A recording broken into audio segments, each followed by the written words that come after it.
And when Jesus had crossed again in the boat to the other side, a great crowd gathered about him, and he was beside the sea.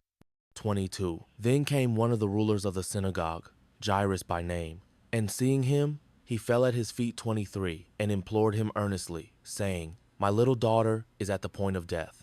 Come and lay your hands on her, so that she may be made well and live. 24.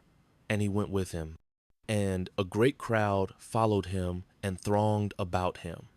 25. And there was a woman who had had a discharge of blood for 12 years. 26. And who had suffered much under many physicians, and had spent all that she had, and was no better, but rather grew worse. 27. She had heard the reports about Jesus, and came up behind him in the crowd and touched his garment. 28. For she said, If I touch even his garments, I will be made well. 29. And immediately the flow of blood dried up, and she felt in her body that she was healed of her disease. 30.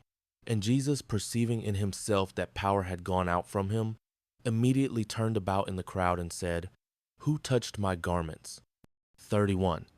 And his disciples said to him, You see the crowd pressing around you, and yet you say, Who touched me? 32. And he looked around to see who had done it. 33. But the woman, knowing what had happened to her, came in fear and trembling, and fell down before him and told him the whole truth.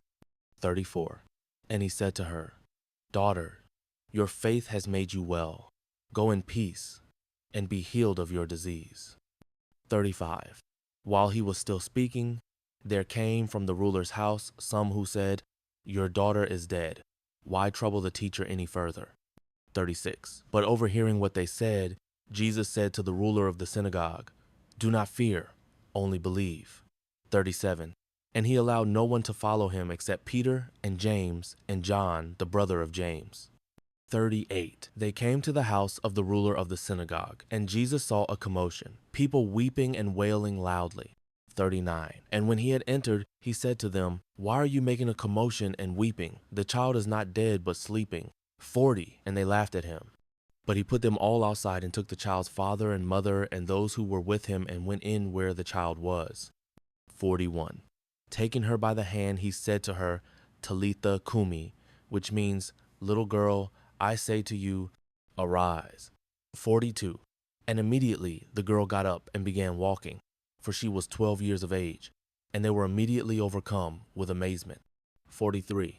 And he strictly charged them that no one should know this, and told them to give her something to eat.